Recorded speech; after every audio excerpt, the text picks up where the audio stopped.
Queridos hermanos y hermanas en Jesucristo y en María Santísima, hoy estamos celebrando la solemnidad de Cristo, Rey del Universo. Con ello termina el año litúrgico, ya que en breve, la semana que viene, comenzará el nuevo año litúrgico con el tiempo de Adviento de preparación para la Navidad. Por tanto, se concluye hoy la etapa, el año litúrgico, con esta proclamación de Jesucristo, nuestro Rey, Rey del universo, Rey que deseamos sea de todos nuestros corazones, para poder así reinar en todas las realidades universales. Cristo, Rey del universo, para nosotros es una primera interpelación a la conversión de nuestros corazones. Si nuestros corazones no están verdaderamente convertidos en Cristo, será vano todo intento de querer cambiar la realidad. No podemos caer, por tanto, en la tentación en la que cayeron a lo largo de la historia, pues muchos cristianos, y muy especialmente en el siglo XX, sobre todo con la llamada teología de la liberación, de pretender implantar un reino de justicia en el mundo sin comenzar primero con la conversión de los propios corazones. De manera que se cae así en la mentira y el error del análisis marxista de la realidad y se convierte el cristianismo en una mera ideología cuando nosotros si lucháramos solamente desde el plano horizontal y social, pero no comenzáramos la lucha verdaderamente ascética como debe de ser en el plano personal de la conversión del alma, de la conversión del propio corazón. Por eso hoy la Iglesia nos propone este Evangelio del juicio final, del juicio de las naciones, del juicio universal, pues como proclamación definitiva de ese reinado de Cristo que tendrá lugar cuando al fin del mundo, al final de los tiempos, pues una vez dado el juicio de Dios nuestro Señor, pues ya definitivamente Cristo reinará en todos los corazones de todas las almas que se hayan salvado, ya que aquellas almas que se hayan condenado, pues habrán perdido esa gran oportunidad de tener a Cristo por Rey, habrán proclamado: no queremos que Él reine sobre nosotros, y con esa terrible proclamación estarán toda la eternidad en el infierno. Este Evangelio que se acaba de proclamar, el juicio final, el Evangelio según San Mateo, nos lleva a esa reflexión absolutamente necesaria, queridos hermanos, en el día de hoy, absolutamente necesaria sobre el sentido de la salvación eterna, que no es otro que el sentido de nuestra propia libertad. Lo dice muy claro el Evangelio, y estaría ciego y sordo aquel que no quiere ver y que no quiere escuchar la palabra de Dios. Para salvarse, que la salvación es un regalo gratuito de Dios nuestro Señor, pero para acoger la salvación, aceptarla y vivirla, al final todo va a depender de nuestra libertad. Como enseñaba muy bien San Alfonso María de Ligorio y también San Agustín, doctores de la Iglesia y grandes santos,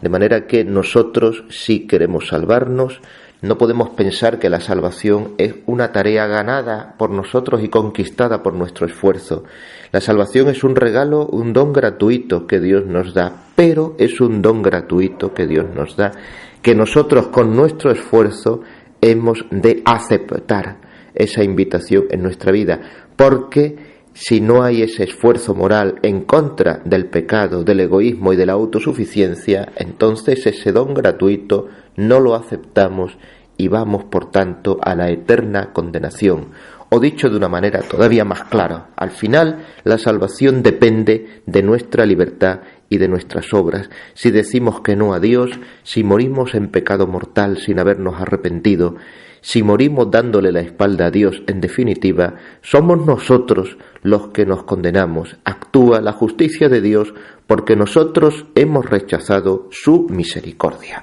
Por tanto, volver a repetir, queridos hermanos, que el infierno existe, que es dogma de fe, aunque ni siquiera era necesario proclamar ese dogma, porque Jesucristo proclama su existencia en más de 25 ocasiones en su vida pública, que es dogma de fe, que es una terrible posibilidad real y que por desgracia hoy hay muchos que quieren olvidar su existencia e incluso predican de manera ambigua para que los cristianos no creamos que exista esa posibilidad. Queridos hermanos, Dios quiere que todos nos salvemos, pero podemos condenarnos si con nuestra vida, con nuestras obras, no somos coherentes con la fe que ahora, dentro de unos momentos, vamos a proclamar en el credo. Está más claro que el agua cristalina. Jesucristo lo dice en este Evangelio: venid benditos de mi Padre, y también dice: apartaos malditos, id al fuego eterno junto al diablo y sus ángeles. Es Jesucristo y es palabra de Dios. Existe el cielo y existe también el infierno. De manera que al final nosotros, con nuestra última palabra de nuestra libertad, podremos aceptar esa realidad, maravillosa realidad de la invitación a la salvación, o podemos perderla también desde nuestra libertad.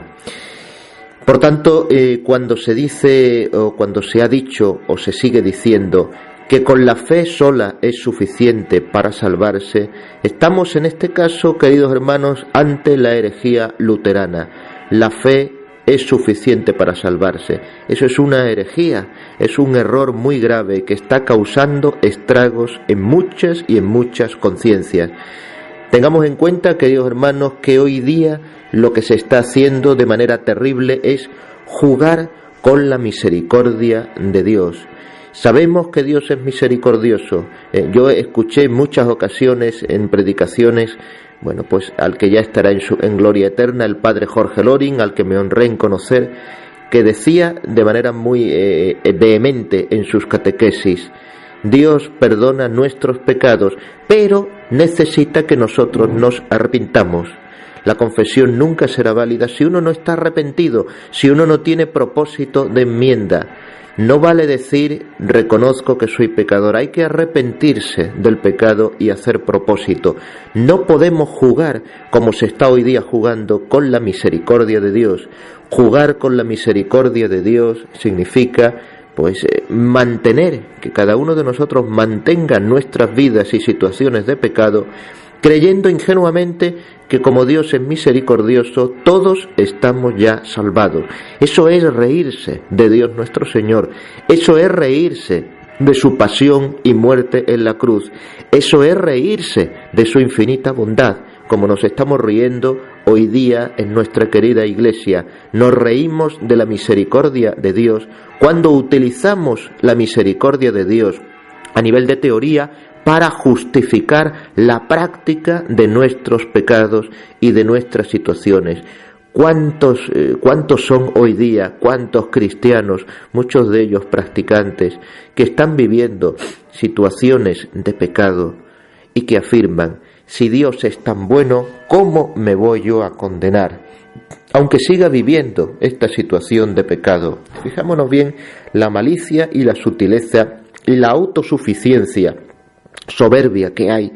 en esos pensamientos hoy tan extendidos, y también en los que colaboran no pocos catequistas, formadores, sacerdotes, formadores de conciencias, en definitiva, que drogan estas conciencias con una falsa tranquilidad. Tranquilos, queridos hermanos, tranquilos, podéis seguir con vuestras vidas de pecado, porque Dios es absolutamente misericordioso. Fijémonos bien, queridos hermanos, cómo Jesucristo le dice en uno de los pasajes del Evangelio a la mujer adúltera, cuando se ha arrepentido de sus pecados, y le dice: ahora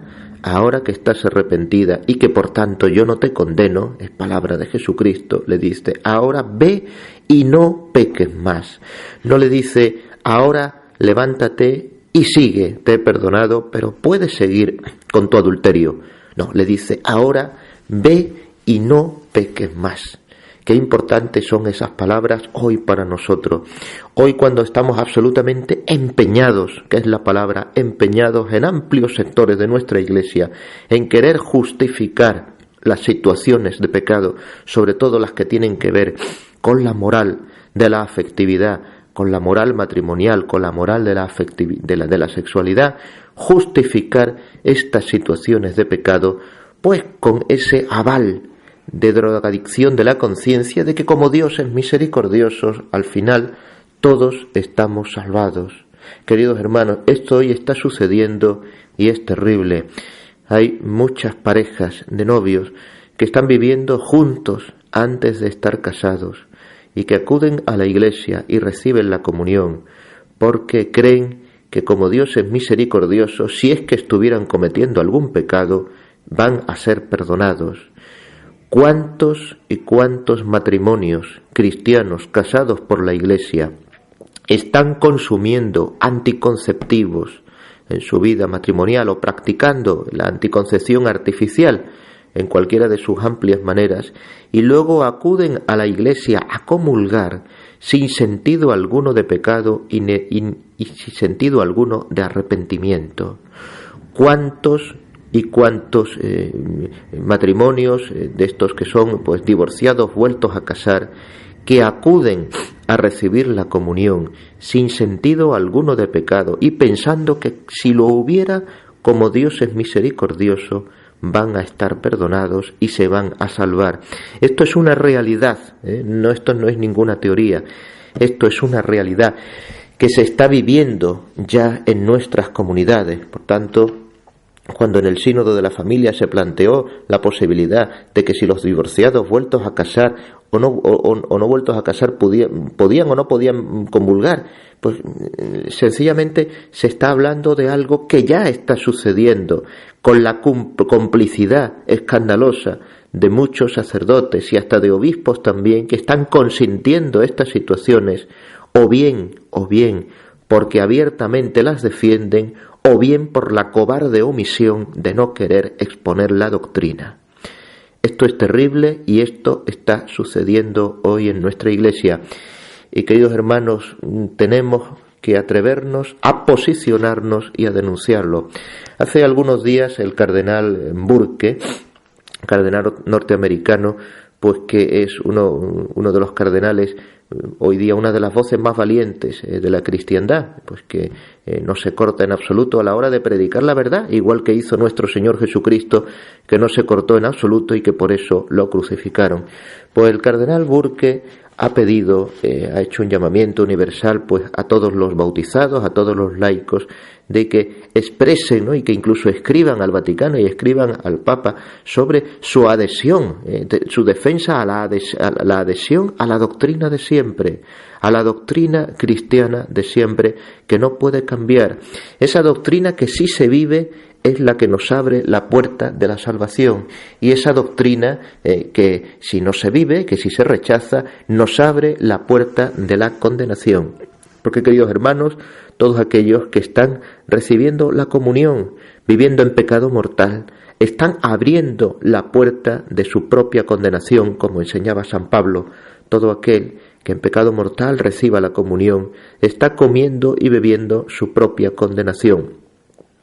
Que pocas veces se escucha el eco de esta palabra en las homilías, en las predicaciones, en las catequesis y en todo género de formaciones, en un momento como hoy en que parece que todo el mundo, nadie tiene pecado, porque prácticamente todo el mundo cuando va a misa recibe la comunión y muy pocos van a confesarse, por lo cual estamos construyendo una iglesia sobre el horrendo pecado del sacrilegio, extendido y admitido como la cosa más normal del mundo.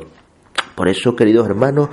es necesario y urgente que en nuestras comunidades nos atrevamos ya a posicionarnos, a definirnos en adhesión a Cristo, a la Iglesia, a la doctrina de siempre.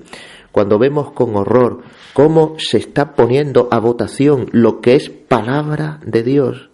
cuando se pone a votación aquello que no se puede votar porque pertenece al depósito de la fe,